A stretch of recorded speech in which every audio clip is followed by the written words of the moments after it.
Nakakubra ng halos 2 bilyong pisong kontrata sa LTO ang kumpanyang iniugnay sa nagbitiw na kongresistang si Zaldico. Ayon sa hepe ng LTO, may mga irregularidad sa mga proyekto tulad ng sobra-sobrang pagbabayad. Nakatutok si Mariz Umali. Ang nagbitiw na kongresista at kontrobersyal na dating chairman ng House Appropriations Committee na si Zaldico, lumalabas ngayong hindi lamang nakakuha ng kontrata sa Public Works, Agriculture at Education Departments. Nagkaroon din daw siya ng kontrata sa Land Transportation Office na nagkakahalaga ng halos 2 bilyong piso.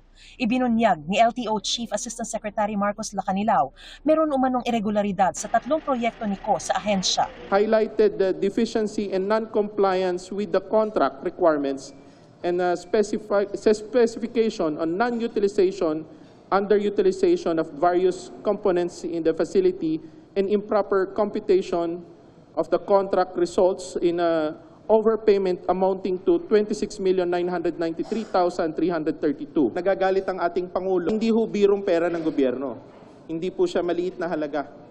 At ang mga kontratista raw sa mga proyektong ito. Upon closer investigation, it was further determined that the joint venture contractors of this project were LDLA Marketing and Trading and SunWest Corporation and SunWest Corporation and Development Corporation. Notably, one of the entities, SunWest Construction, has been linked to Ako Bicol Representative Elizalde Zaldico. Ito po yung Central Command Center na isa sa 3 proyektong finlag ng Commission on Audit. Bakit kanyo finlag? Kasi kung makikita ninyo, bagamat operational naman daw, iilan lamang yung mga equipment dito gaya ng mga desktop, LED screen, bukod sa server sa baba.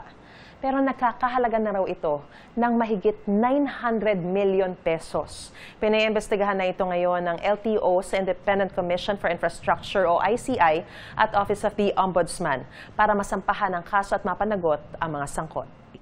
Kabilang din sa pinaiimbestigahan ngayon ng LTO ang IT Training Hub at ang Road Safety Interactive Center na may kontratang nagkakahalaga ng tig mahigit 499 million pesos. Ayon kay Assistant Secretary Lacanilao, ang mga kontrata ay pinirmahan noong 2021 sa panahon ni dating LTO Chief Assistant Secretary Edgar Galvante at binayaran daw ng buo sa panahon ni Assistant Secretary Vigor Mendoza noong 2023 at 2024. Yes, kasi siya ang pumirma. Kung ako ang tatanungin, pangalawa, bakit ho i-receive itong building na to kung alam po natin na kailangan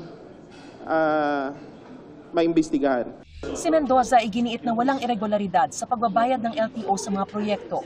So nung tinapos ng kontratista yung project, meron naman tayong mga technical working groups who check yung compliances, yun lang ho namin nabayaran. Pero mind you, ang binayaran lang namin yung tail end ng kontrata kasi may previous payments made by the previous administration. Tungkol naman sa mga alegasyon ng overpricing at pagkakaugnay ng kontratistang SunWest, sabi ni Mendoza, at that time ng SunWest, hindi naman issue at the time Hindi pa siya na-blacklist o wala namang negative information at the time. So, okay lang yan. Sinubukan naming kunan ng pahayag si dating LTO Chief Assistant Secretary Edgar Galvante at ang SunWest, pero hindi nila sinasagot ang aming mga tawag at text. Habang sinusubukan naming kunin ang pahayag ng LDLA Marketing and Trading.